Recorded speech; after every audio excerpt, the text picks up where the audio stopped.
Welcome to the At Home Author Podcast. It's Vicky Weber here, one of your hosts with Brittany Plumeri, here to continue our conversation from last episode. Another mistake with self-publishing, I have to say, is not getting it edited enough. Or at all. Or at all. Thinking like, it's a children's book. How hard can it be to get the right punctuation and the grammar? Oh, yeah. It's hard because what you see in your mind, in your head, is not going to be what the reader's going to get. I could tell you how many times I've read the story to myself and I'm like, yeah, they'll get that. But they're not going to get it because they're not me. They're not understanding what I'm trying to say. So it's awesome to get a developmental edit straight from the start. So you have somebody telling you if your idea is worth continuing or to fix in a way. Well, one of the biggest mistake that I made with my book, Laszlo Learns Recorder, I was so excited about it. I thought it was perfect. I found the perfect illustrator. I had them lined up. I'm like, all right, this is going to be amazing. And then I sent it over to an editor and they told me, okay, has it been developmentally edited? And I was like, no, it just needs to be edited. I didn't even know what that meant when I very first started out. So she said, okay, copy editing, which is where they correct grammar, punctuation, spelling, all of those things. She said that will come later down the line. First, we need to do a developmental edit. I said, sure, let's do it. Here we go. That's where they look at your plot line, your character development, your word count, all of those mechanics that make a picture book a picture book. And she looked at it and she said, I love your story. I love your characters, but where's the conflict? And I swear I could have died. I could have just fallen out of my chair. I was just like, what? I have read so many picture books. I have done so much research. I knew there needed to be a conflict in my book. And somehow I still left it out. It still blows my mind that I did that. I still don't know how I did that, but I did it. It was one of my first books. Everybody makes mistakes. Yeah, it was one of my first books and I learned from it. But that is absolutely one of the biggest mistakes I see people do is not get their book edited because they just assume, oh, well, anyone can put in the commas. That's easy. I'll have my teacher friend look at it. I'll have my mom look at it. I'll have my, insert person here. And it's just really important that somebody who knows picture books, somebody who knows children's literature inside and out is the person looking at your book for professional editing, because otherwise you're going to end up with a subpar product. And it might be a subpar writing with amazing illustrations. Yeah. And I think that's another big mistake too, is having the people who are beta reading your books be family members. My mom is my biggest fan. I can tell you right now, I could give her a 4-sentence paragraph that is completely horrific, makes no sense. And she's still going to tell me that it was amazing. My best ideas that I thought of was to get beta readers in groups that I was in that I was going to try to market. So I had given a Google form, I got the permission, and I sent it out to people that I would hope one day would buy my book. And I sent them my story. And let me tell you, there was feedback. There was good feedback. There was negative feedback. There was in-between feedback. And it made the story that much better getting feedback from my actual market than it did just editors and just family members and just teachers. It was people that I really wanted to buy my book. Oh, well, another example of just why editing is so important.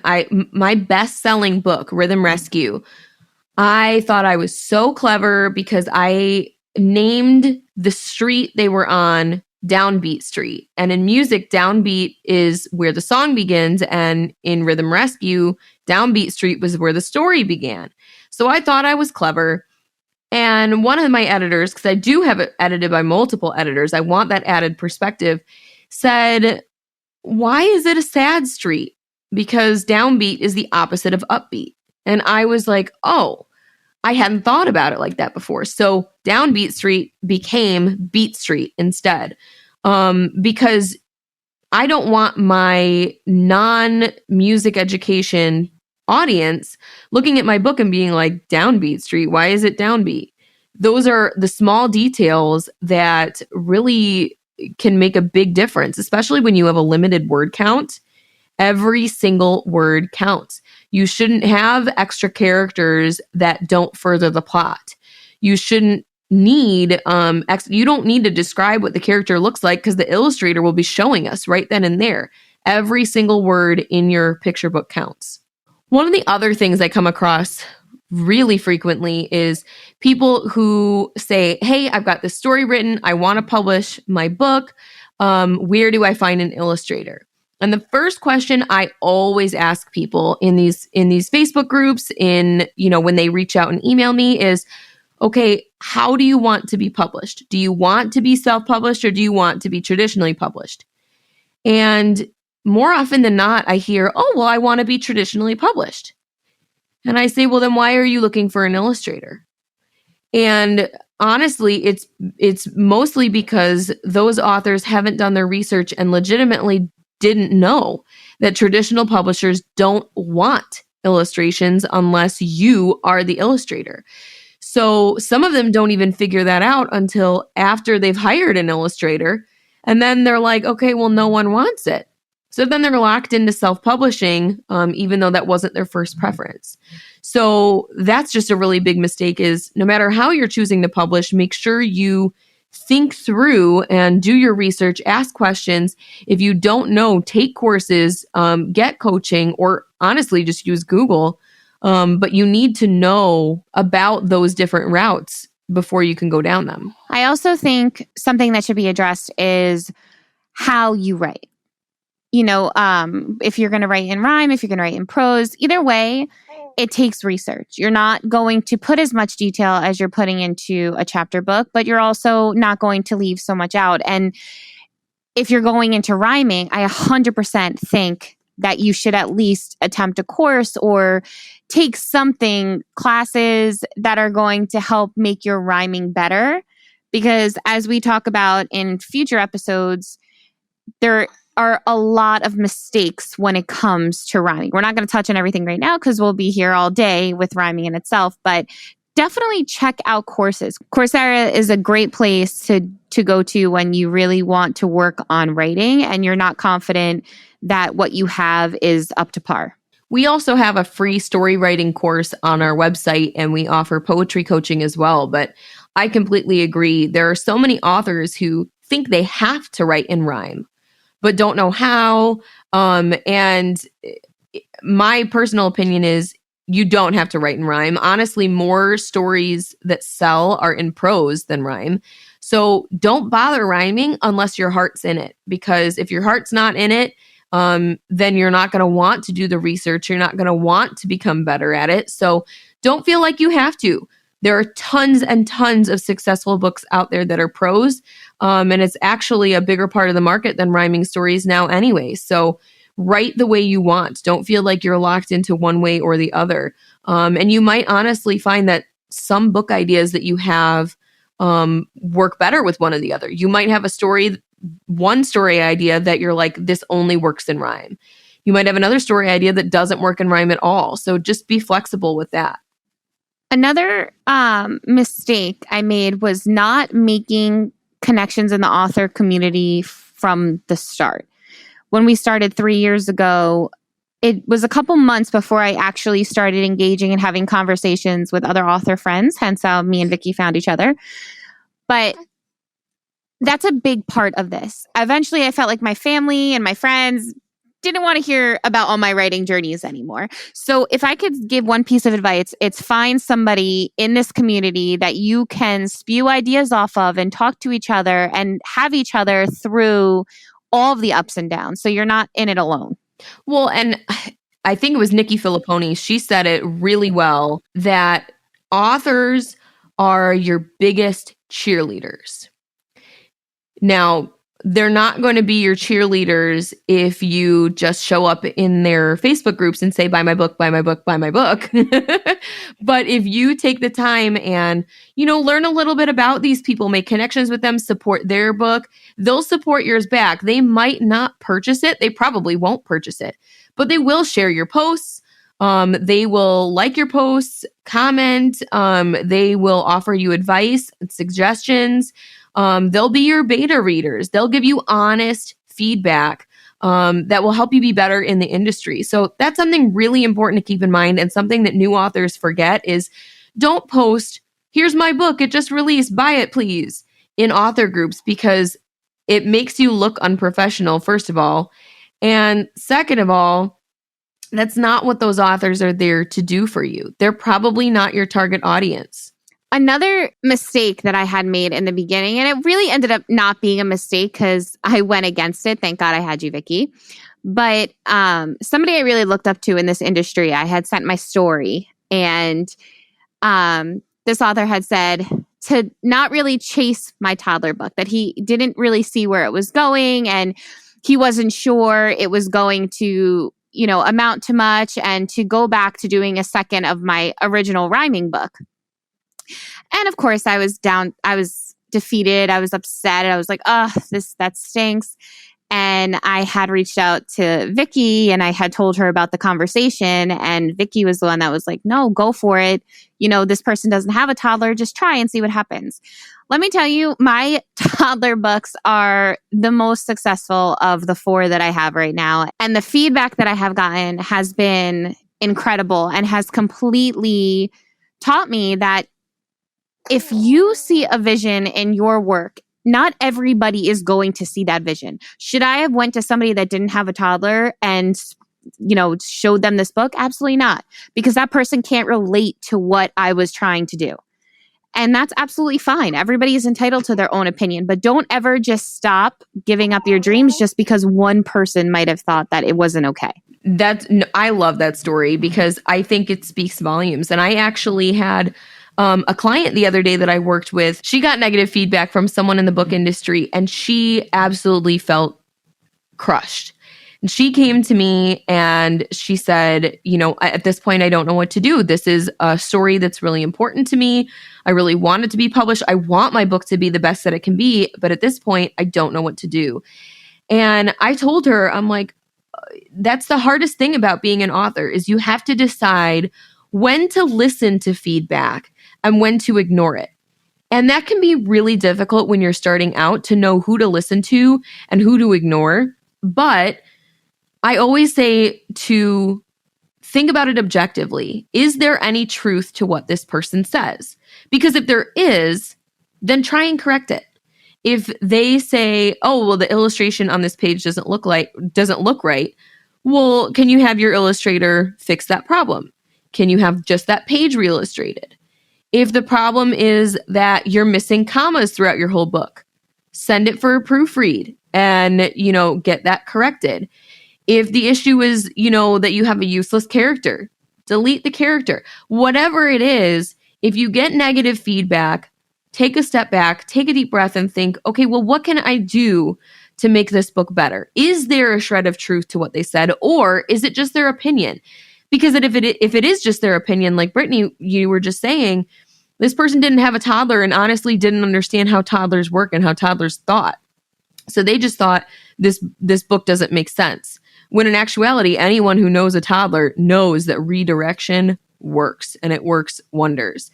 So honestly, that's just a very difficult part of being an author. I think that's the hardest part in this business too. When you put yourself out there, especially with writers, you're putting your heart on your sleeve, and it's going to crush you the first time that you realize that not everybody is going to like your story. They're not. You're going to get negative reviews. You're going to get 1 stars, and that's okay. It's not meant for everybody. Your story is meant for who you're trying to write it for. So always keep in mind that you can get negative feedback, but from that, 2 things are going to happen.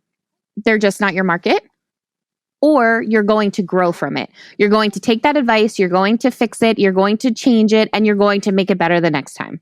And be very careful too, because I've also met authors who go too far the other way.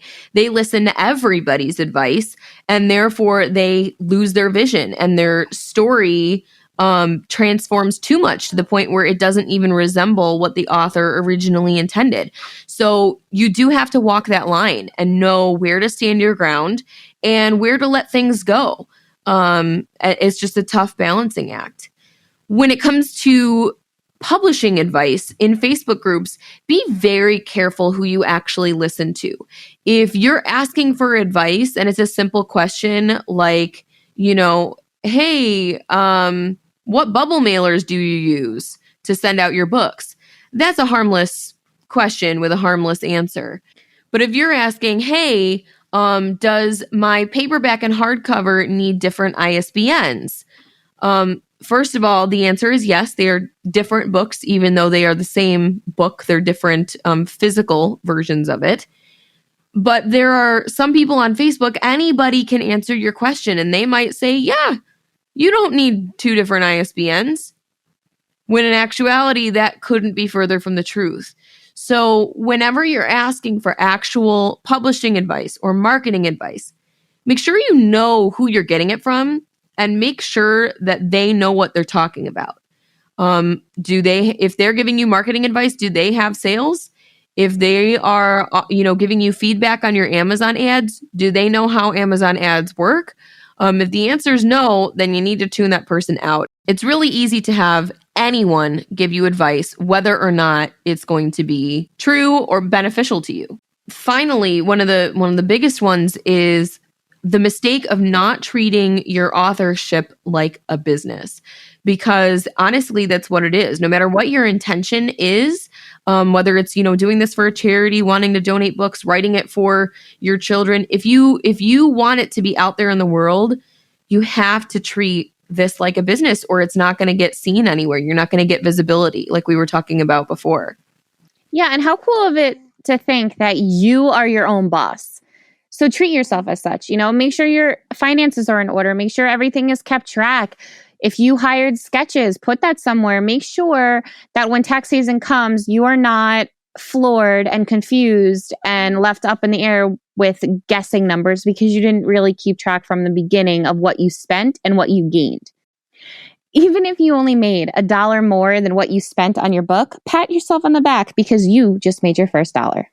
One of the biggest mistakes I made in self-publishing is letting somebody's opinion consume me. I almost didn't publish my book because I was so distraught over this person's opinion on how they didn't understand where my toddler book was going. And it was my fault for 2 reasons. One, letting somebody get that far into my head where I got so upset. And 2, going to somebody that didn't have a toddler. That wasn't my market. I shouldn't go to somebody that wasn't going to understand what I was trying to get across. And this person is still such an inspiration from when I first wrote my first book. He really got me into this, and the opinion really mattered to me.